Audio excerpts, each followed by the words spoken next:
అందరికీ నమస్కారము. ఈ వీడియోలో ప్రకృతి వికృతులకు సంబంధించిన వివరణ గురించి తెలుసుకుందాం. ప్రకృతి వికృతులకు సంబంధించి గతంలో ఒక వీడియో చేశాను. అవి ఆంధ్ర పుస్తకాలను అనుసరించి, పాఠ్య పుస్తకాలను అనుసరించి 6 నుంచి 10వ తరగతి. అయితే చాలామంది అభ్యర్థులు ఇవి ఆంధ్రావా లేకపోతే తెలంగాణవా అని అడుగుతున్నారు. ప్రకృతి వికృతులు, సంధులు, సమాసాలు, అలంకారాలు ఇలాంటివన్నీ కూడా, అలాగనే ధ్వన్యుత్పత్తి స్థానాలు, అర్థపరిణామం, వాక్య భేదాలు, కర్తరి కర్మణీయులు, సంశ్లిష్ట సంయుక్తాలు, వాక్య రకాలు, ఇలాంటివన్నీ కూడా కామన్ టాపిక్స్ అన్నమాట. అంటే ఎవరికైనా ఉపయోగపడేవి. అయితే కేవలము తెలంగాణ పాఠ్య పుస్తకాలలో ఇచ్చినటువంటి పదాలను మాత్రమే నేను ఈ వీడియోలో తెలియచేస్తాను. 6 నుండి 10వ తరగతి వరకు ఉన్నటువంటి తెలంగాణ పాఠ్య పుస్తకాలలోని ప్రకృతి వికృతులను నేను ఇప్పుడు వివరిస్తాను. అలాగనే తరువాత పర్యాయ పదాలు, నానార్థాలు, అలాగనే వ్యుత్పత్త్యర్థాలు, ఇలాంటివి కూడా, సంధులు, ఇవన్నీ కూడా ప్రత్యేకంగా మళ్ళీ ఈ పుస్తకాల్లో ఉన్నటువంటి అలంకారాలు, అంటే తెలంగాణ పాఠ్య పుస్తకాల్లో ఇవ్వబడినటువంటి అలంకారాలకు సంబంధించిన ఉదాహరణలు, కేవలం అవి మాత్రమే. అలాగా వాటిని నేను తర్వాత వీడియోల్లో వివరిస్తాను. దరిదాపు ప్రకృతి వికృతులు గత వీడియోకి దీనికి పెద్ద వ్యత్యాసం ఏమి ఉండదు. 90% అవే పదాలు ఉంటాయి. ఒక 10% పదాలు మాత్రం మార్పుగా ఉంటాయి. కాబట్టి వాటిని గమనించండి. ఇవి చాలా తేలికైనవి, చిన్న చిన్న పదాలు, జాగ్రత్తగా గుర్తుపెట్టుకోవటానికి అవకాశం ఉండేటువంటి పదాలు. కాబట్టి ఇలాంటి వాటిని మనం మిస్ చేసుకోవటానికి, పరీక్షల్లో వచ్చినప్పుడు మార్కును పోగొట్టుకోవటానికి అవకాశం ఇవ్వకూడదు. ఒకసారి నిర్వచనాన్ని చూద్దాం. సంస్కృత ప్రాకృత సమశబ్దములు తత్సమములు. సంస్కృత ప్రాకృత సమశబ్దములు అంటే సంస్కృత భాషకు సంబంధించి, ప్రాకృత భాషకు సంబంధించి సమశబ్దములు, సమానమైనటువంటి శబ్దాలనే తత్సమాలు అంటారు. వాటిని మనం ప్రకృతి పదాలు అని అంటున్నాం. ప్రకృతి పదాలకు లేదా తత్సమాలకు మరి ఒక పేరు ఏమిటంటే ప్రకృతి, ప్రకృతులు. సంస్కృత ప్రాకృత, ప్రాకృత భాష అన్నమాట. పాళీ భాష, ప్రాకృత భాష, సంస్కృత భాష. సంస్కృత ప్రాకృత సమశబ్దములు అంటే సంస్కృత భాషకు, ప్రాకృత భాషకు సమానమైనటువంటి తెలుగు శబ్దాలు, అలాంటి వాటిని తత్సమాలు అని అంటారు. వాటిని ప్రకృతులు అంటారు. అలాగనే సంస్కృత ప్రాకృత భవశబ్దములు. భవము అంటే పుట్టుక అని అర్థం. భవం అంటే పుట్టుక. సంస్కృత ప్రాకృత జనితమైనటువంటిది. సంస్కృత ప్రాకృత భవశబ్దములు అంటే వాటి ఆధారంగా పుట్టినటువంటి శబ్దాలు తద్భవములు. తద్భవము, భవం అంటే పుట్టుక అని చెప్పుకుంటున్నాం కదా, తద్భవములు. వాటిని వికృతి అని అంటారు. తత్సమాలకు మరి ఒక పేరు ప్రకృతులు, తద్భవాలకు మరి ఒక పేరు వికృతులు. ఇది జాగ్రత్తగా గమనించండి. మనకు అర్థమయ్యే భాషలో చెప్పుకోవాలంటే ప్రకృతులు కావ్య భాషకు చెందినటువంటివి. అంటే పూర్వం కావ్యాలలో ఉపయోగించబడినటువంటి పదజాలము, సంస్కృత ప్రాకృత సమమైనటువంటి పదజాలము, అది ప్రకృతులు. వికృతులు వచ్చేసరికి గ్రామీణులు, పామరులు, విద్య లేనటువంటి వారు, సాధారణ ప్రజానికము ఉపయోగించేటువంటి పదజాలము వికృతి పదాలు. అంతే, మనకు అర్థం అవ్వాలంటే తేలికగా. అలాగనే ప్రకృతులు, వికృతులు, వీటిని మనం నేర్చుకునేటప్పుడు చిన్న చిన్న మెళకువలతో కొన్ని గుర్తులను మనం గమనించవచ్చు. మార్పులను మన మనసులో ఉంచుకోవాలి.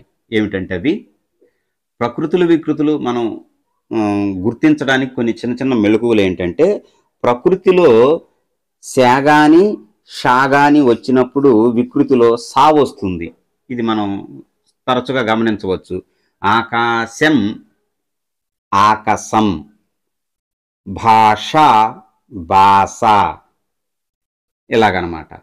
అలాగనే యా వచ్చినప్పుడు, ప్రకృతిలో యా అనేటువంటిది వచ్చినప్పుడు వికృతిలో జా అనేటువంటిది వస్తుంది. యాత్ర, జాతర.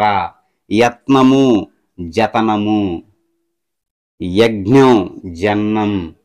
యోధుడు, జోదుడు, ఇలాంటివి అన్నమాట. చిన్న చిన్న మార్పులతో, కొన్ని ఒత్తు లేకుండా, నిద్ర, నిదురా, ఇలాగనమాట. అగ్ని, అగ్గి. చిన్న చిన్న మార్పులతోనే ఉంటాయి ప్రకృతి వికృతులన్నీ. ఒక్కసారి జాగ్రత్తగా వాటి యందు మనసు పెడితే ఖచ్చితంగా దీనికి కేటాయించినటువంటి ప్రశ్నలను లేదా దీనికి కేటాయించిన మార్కును మనం తప్పనిసరిగా పొందడానికి అవకాశం ఉంటుంది. తేలికైంది కాబట్టి దీనిలో మార్కు పోగొట్టుకోవడానికి అవకాశం ఉండకూడదు. అలా సిద్ధపడాలి. దీనికి సంబంధించినటువంటి 6 నుంచి 10వ తరగతి వరకు ఉన్నటువంటి ప్రకృతి వికృతులను, అది కూడా తెలంగాణ పాఠ్యపుస్తకాల ఆధారంగా మాత్రమే నేను ఈ వీడియో చేయదలుచుకున్నాను. ఇలాంటివి మరికొన్ని కూడా నేను తర్వాత అర్థాలు, పర్యాయ పదాలు, నానార్థాలు, వ్యుత్పత్త్యర్థాలు కేవలం తెలంగాణ పాఠ్యపుస్తకాలలోనివి మాత్రమే ప్రత్యేకంగా నేను కొన్ని వీడియోలు చేస్తాను. అలాగనే అలంకారాల్లో కూడా ఉదాహరణలు అవా ఇవా సార్ అని అడగటం జరిగింది చాలామంది కామెంట్స్ రూపంలో.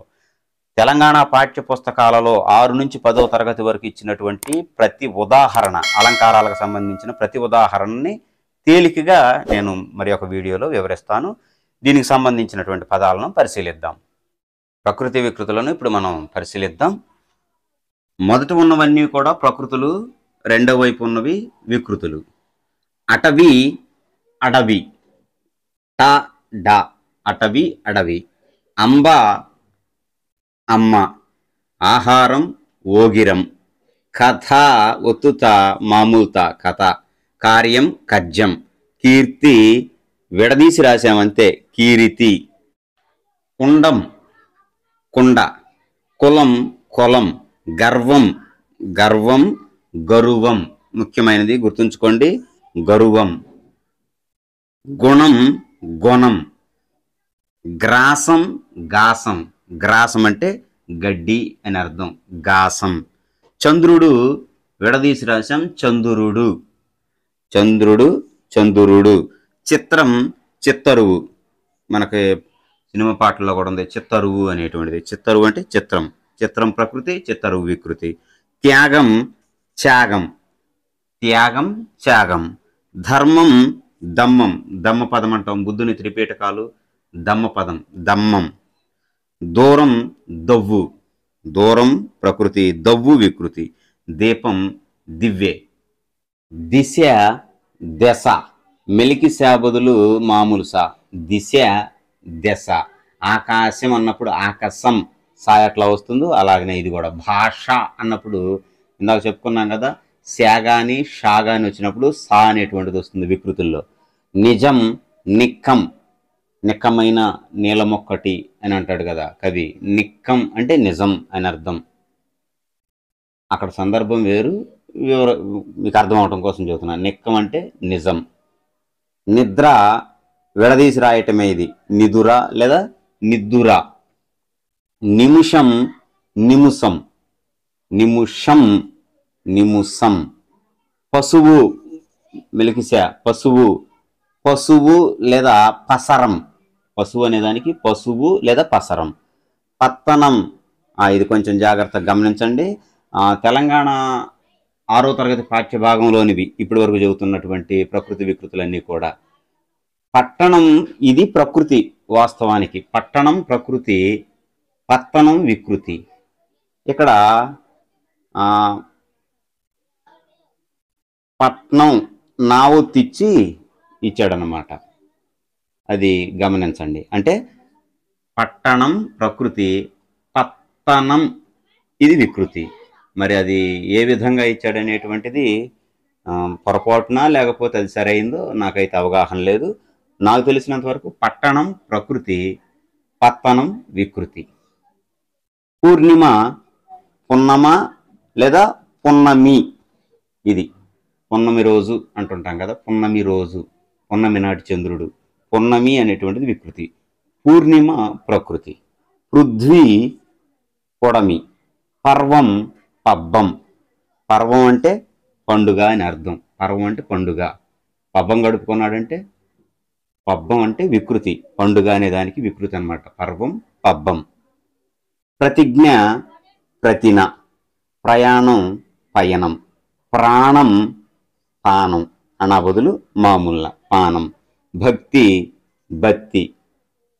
బత్తిమంతుడు లేదా నీకు బత్తి ఎక్కువ అంటుంటారు గ్రామీణ ప్రాంతాల్లో. బత్తి, భక్తి అనేదానికి బత్తి. భాష, భాష. భోజనం బోనం, తెలంగాణ ప్రాంతంలో ఉపయోగిస్తూ ఉంటాం కదా, బోనాలు అంటాం. బోనాలు అంటే ఆ పాత్రలో తల మీద ధరించినటువంటి ఆ పాత్రలో అమ్మవారికి నైవేద్యాన్ని, ఆ భోజనాన్ని వికృతి పదంగా బోనం అంటారు. బృంగారం ప్రకృతి, బంగారం వికృతి. ఇది ఒకసారి మరలా గమనించండి. పత్తనం అనేటువంటిది ప్రకృతి కింద ఇచ్చాడు 6వ తరగతిలో, ఇక్కడేమో ఈ విధంగా ఇచ్చాడు, పట్నం అని ఇచ్చాడు. అది ఒకసారి మీరు సరిచూసుకోండి. మాన్యం మన్యం, మాన్యం మన్యం గౌరవార్థకంగా వాడతారు. పొలం అనేటువంటి నామవాచకంలో కూడా వాడతారు, మాన్యం మన్యం. మేఘం మొగులు మబ్బు, మనకు సహజంగా తెలిసినటువంటిది గ్రామీణ భాష మబ్బు. మేఘం ప్రకృతి పదం, మబ్బు వికృతి. ముఖం మొగం, మౌక్తికం ముత్యం, రాత్రి రేతిరి లేదా రాతిరి, విడదీసి రాసి రాతిరి విడివిడి అక్షరాల్లో. రాజు రాయుడు, శ్రీకృష్ణదేవరాయల్లు అంటాం కదా, రాయలు రాయుడు. రేడు అని కూడా వస్తుంది. విద్య విద్యే. శక్తి సత్తువ, సత్తువ కార్మికుల యొక్క సత్తువ. సత్తువ అంటే శక్తి అని అర్థం. శక్తి ప్రకృతి, సత్తువ వికృతి. శ్రీ సిరి, సముద్రం సంద్రం. సహాయం సాయం, వాడికి ఏదైనా సాయం చేయరాదా, సాయం చేయరాదా. సాయం వికృతి, సహాయం ప్రకృతి. సింహం సింగం, తెలుసు కదా సింగం అనేటువంటిది. సింగం 1, 2, 3 సినిమాలు ఉన్నాయి కదా. సింగం అంటే సింహం అని అర్థం. సంతోషం సంతసం. స్నానం తానం, స్నానం చేసి అంటే స్నానం చేసి. స్వామి ఒత్తు తీసేసి రాయటమే స్వామి. ఆశ ఆశ. ఆకాశం ఆకాశం, దీర్ఘం పోతుంది ఇక్కడ అంతే. అలాగనే ఆశ్చర్యం, గమనించండి. ఆశ్చర్యం అచ్చెరువు. కవిత కైత, కవిత అంటే కైత, కైతలల్లిన అంటే కవితలల్లిన అని అర్థం. కుల్యం కాలువ. కాస్త ప్రత్యేకమైనవి గమనించుకోవాలి, వాటిని గుర్తుంచుకోవాలి. ఎందుకంటే సహజంగా భాష, ఆకాశం ఆకాశం, విద్య విద్య, ఇలాంటివన్నీ అందరికి తెలిసినటువంటివి. ఇలాగ ప్రత్యేకంగా ఇచ్చినప్పుడు, కుల్యం అనేది ఇచ్చినప్పుడు 4 ఆప్షన్లు ఇస్తే ఖచ్చితంగా మనం కన్ఫ్యూజ్ అవ్వడానికి అవకాశం ఉంటుంది. అలాంటి పదాలను మనం జాగ్రత్తగా మననం చేయాలి, గుర్తుంచుకోవాలి. అలాగనే పక్షి, పక్కి. పక్షి తెలుసు కదా, పక్షములు గలది, వ్యుత్పత్తి అర్థాల్లో వచ్చింది పక్కి. పుణ్యం పుణ్యం లేదా పుణ్యము. పుస్తకం పొత్తం, ముఖ్యమైంది. పుస్తకం అంటే పొత్తం, ప్రకృతి వికృతి. భాగవతం భాగవతం. నీ భాగవతం అంతా నాకు తెలుసులే, నీ భాగవతం. భాగవతం అంటే భాగవతం అని అర్థం. భాగవతం భాగవతం. వర్ణం, వర్ణం ప్రకృతి, వన్నే వికృతి. ఇంతకు వర్ణం అంటే ఏమిటి? అక్షరం. అక్షరంతో పాటుగా నానార్థంలో రంగు అని కూడా అర్థం ఉంది. సువర్ణం మంచి రంగు అని అర్థం. సువర్ణం అంటే బంగారానికి మంచి రంగు అని అర్థం. రంగునే వన్నె అంటారు. కాబట్టి వర్ణం అనేటువంటిది ప్రకృతి. వన్నె, వన్నె చిన్నెలు అంటే వన్నె చిన్నెలు. వన్నె అంటే రంగు, రూపులో ఉండేటువంటి రంగు. వన్నె వికృతి. శిఖ సిగ. శిఖ, శిఖ అంటే కొప్పు అనమాట, జుట్టు. సిగ, సిగలో మల్లెపూలు ధరించి. సిగ అంటే కొప్పు అనే అర్థం. శిఖ ప్రకృతి, సిగ వికృతి. సంధ్య సంధ్య. స్తంభం కంబం. అగ్ని అగ్గి, తెలిసినవే.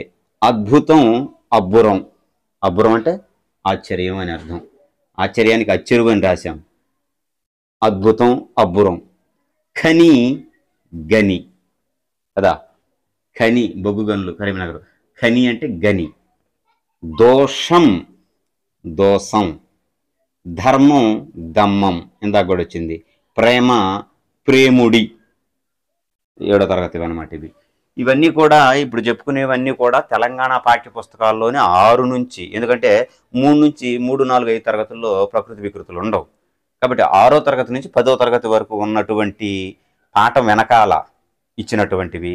అలాగనే పాఠ్య పుస్తకం పాఠంలో కూడా మరికొన్ని నేను చెప్పడానికి ప్రయత్నం చేస్తాను. కేవలం తెలంగాణ పాఠ్య పుస్తకాల్లోనివి మాత్రమే, ఇది గమనించండి. మరికొన్ని పదాలు గమనిద్దాం ఇప్పుడు. భక్తి బత్తి లేదా భగితి. రాసులు మెలిగిసా వచ్చింది రాసులు. వైద్యుడు వెజ్జు, ముఖ్యమైనది వైద్యుడు వెజ్జు. ఉపాధ్యాయుడు వజ్జ. రెండిటికి కొంచెం దగ్గర సంబంధం ఉందో గమనించండి. వైద్యుడు వెజ్జు, ఉపాధ్యాయుడు వజ్జ. హృదయం యద, యద లోపల అంటే హృదయం లోపల అని అంటాం. అగ్ని అగ్గి. అన్యాయం అన్యం, అన్యం పుణ్యం ఎరగని వాడు అంటారు. అన్యం పుణ్యం, అన్యం అంటే అన్యాయం, అంటే అన్యాయం అనేటువంటిది తెలియని వాడు అని అర్థం. ఆర్య అయ్య. ఆర్య ప్రకృతి, అయ్యా వికృతి. మనం ఉత్తరాలు రాసేటప్పుడు రాస్తుంటాం కదా, ఆర్య అని కొన్నిసార్లు రాస్తుంటాం. అయ్యా తమ విధేయుడు అని రాస్తుంటాం. అయ్యా, అయ్యా అంటే ఆర్య అనేది ప్రకృతి వికృతి. ఆవేశం ఆవేశం. ఆళి ఓలి, ఆళి ఓలి. ఉపాధ్యాయుడు వెజ్జ. ఏక ఎక్కం, ఏక అనేదానికి వికృతి ఎక్కం. కన్య కన్యే. కర్కశం కరకు, కరకు అంటే కఠినం అని అర్థం అనమాట. కర్కశంగా అంటే కఠినంగా అని, కరకు. కలహం కయ్యం, కలహం అంటే కయ్యం. కయ్యానికి కాలు దువ్వాడు అంటే కలహానికి అని అర్థం, గొడవకి అని. కష్టం కస్తి. కుమారుడు కొమరుడు. కోకిల కోయిల. గ్రామీణ ప్రాంతంలో ఉపయోగించే పదజాలం అంతా ఇదే, కోయిల. కోకిల అని అనరు, కోయిల కోయిల కోయిల అంటారు.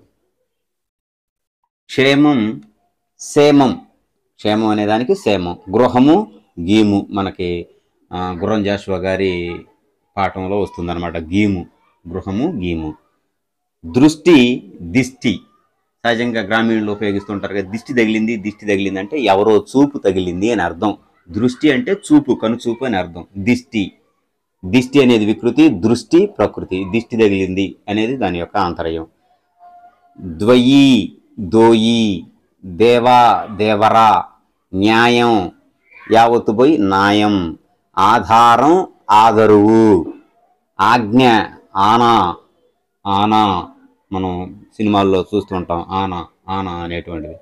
కావ్యం కబ్బం. పర్వం పబ్బం, ఇందాక చెప్పుకున్నాం పండుగ అని. పర్వం పబ్బం. పర్వం అనేటువంటి దానికి అర్థం పండుగ అని అర్థం వస్తుంది. నానా అర్థాల్లో భారతంలోనిటువంటి భాగాలను కూడా పర్వాలు అంటారు. అష్టాదశ పర్వాలు ఉన్నాయి కదా, ఆది పర్వం, సభా పర్వం, అరణ్య పర్వం ఇలాగా. కాబట్టి పర్వం అంటే పబ్బం, కావ్యం అంటే కబ్బం. మృత్యువు మిత్తి. మిత్తి అంటే మృత్యువు, మరణం అని అర్థం మిత్తి అంటే. యోధుడు, ఇక్కడ జాగ్రత్తగా గమనించండి. ఇక్కడ నేను ఒక 3 పదాలు రాశాను. మనం మొదట్లో చెప్పుకున్నట్లుగా షా వస్తే సా వస్తుంది.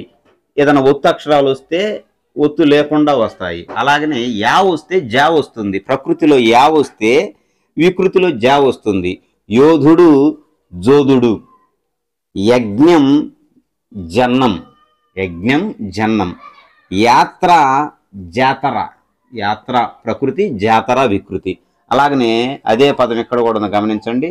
యత్నం జతనం, యత్నం జతనం. యంత్రం జంత్రం ఇలాగనమాట. యా వస్తే ఇది గుర్తుంచుకోవాల్సినటువంటి అంశం. సహజం సహజం, సహజంగా సహజంగా పల్లెటూరు పరిభాషలో వాడతారు సహజం. వ్యధ వ్యత. ఎన్ని వ్యతలో, ఎన్ని వ్యతలో. వ్యత అంటే వ్యధ, వ్యధ అంటే బాధ. భయం పుయులు. సహజంగా భయానికి ఒత్తు బాధ తీసేసి మామూలు బాగా కూడా వస్తుంది, భయం భయం. కానీ పుయులు అనేటువంటిది కూడా వస్తుంది మనకి 10వ తరగతిలో అనమాట. ఇది మాతృభావన అనేటువంటి గడియార వెంకటశేష శాస్త్రి గారు రాసినటువంటి పాఠంలోనిది. శివాజీ సభలో కోపపడే సందర్భంలో అనుచుంజేవురు మీరు కన్నువగతో ఆస్పందిత ఓష్టంబుతో ఘనహుంకారముతో నటద్భృకిటితో గర్జిల్లు ఆ బోంసలేసును చూడ బుయ్యలోడే కొల్వు. పుయ్యలోడే కొల్వు. పుయ్యలు అంటే సభలోని వాళ్ళంతా భయపడ్డారు అనే అర్థంలో చెప్పినటువంటిది పుయ్యలు.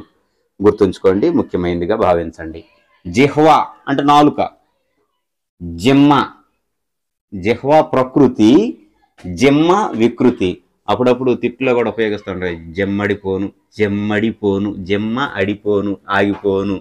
జమ్మ పడిపోను అంటే నాలుక పని చేయకుండా పోను, వీడు మాట రాకుండా పోను గాక అని శాపనార్థాల్లో తిడుతుంటారు గ్రామీణులు. జమ్మ జిహ్వ అనే దానికి వికృతి. శరం సరుడు, గుర్రము కరువు, వివాహం వియ్యం. మనందరికి తెలిసిందే వియ్యంకుడు అంటారు కదా. వియ్యం ఉండటానికి పోతే కయ్యానికి కాలు దూవుతున్నాడు అంటారు. వియ్యం వివాహం ప్రకృతి, వియ్యం వికృతి. కౌజు కపింజలం, ప్రేమ ప్రేమ. ఇందాక ప్రేమడి అని చెప్పుకున్నాం, ప్రేమ అని కూడా వస్తుంది. ప్రభువు పబువు. ప్రాకారం అంటే ప్రహరీ. ప్రాకారం అంటే కోట, ప్రాకారం అంటే ప్రహరీ. ప్రాకారం అంటే అసలు గోడ అని అర్థం. కుడ్యము అనే అర్థం కూడా ఉంది కదా. ప్రాకారం అంటే ప్రహరీ అని అర్థం. పీఠం పీట. భాగ్యం భాగ్యం. భుక్తి బుత్తి. భుక్తి అంటే భోజనం, బుత్తి. భక్తి బత్తి. భుక్తి బుత్తి. భేరి విజయ భేరి అంటాం కదా. బేరి ఒత్తు తీసేసి మహాప్రాణం తీసేసి అల్ప ప్రాణం రాస్తే సరిపోద్ది. భేరి బేరి. మానుష్య మనిషి లేదా మనిషి. మానుష్య మనిషి. యత్నం జతనం చెప్పాం. రాక్షసి రక్కసి. రాక్షసుడు రక్కసుడు అంతే. స్త్రీలింగం పులింగం అంతే. రాక్షసి రక్కసి, రాక్షసుడు రక్కసుడు. సోల శాబదులు మామూలు సా. సఖి సఖి. సూక్తి అంటే అంటే మంచి అని అర్థం. ఉక్తి అంటే మాట.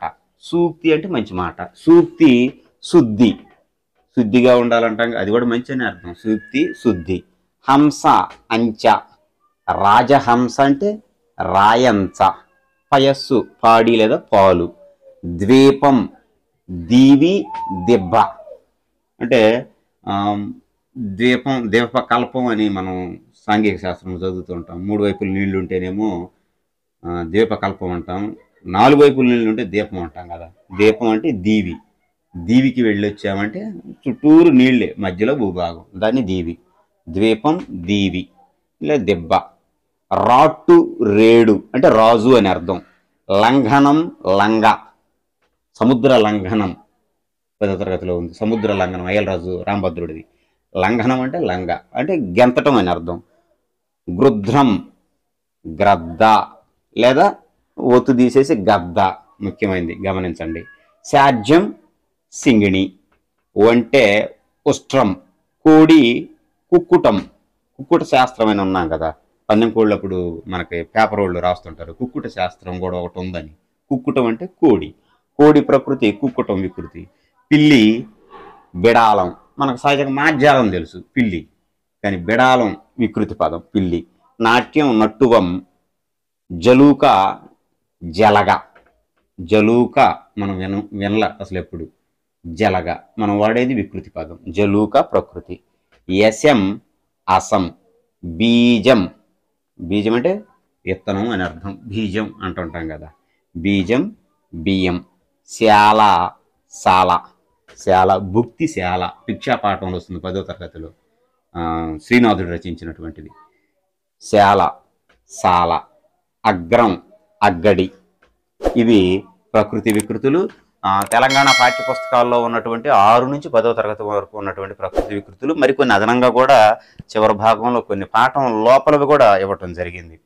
సందేహం ఏమైనా ఇస్తారేమోనని వీటిని గమనించండి. తేలిగ్గా ఉంటాయి, చక్కగా గుర్తుంచుకోదగినవి, చిన్న చిన్న మార్పులతో ఉండేవి. వీటిలో మనం అసలు మార్పు పోగొట్టుకోకూడదు, అది టెట్ అయినా డిఎస్సి అయినా. కాబట్టి వీటిని జాగ్రత్తగా నేర్చుకొని మంచి మార్కులు పొందాలని ఆశిస్తూ ధన్యవాదాలు.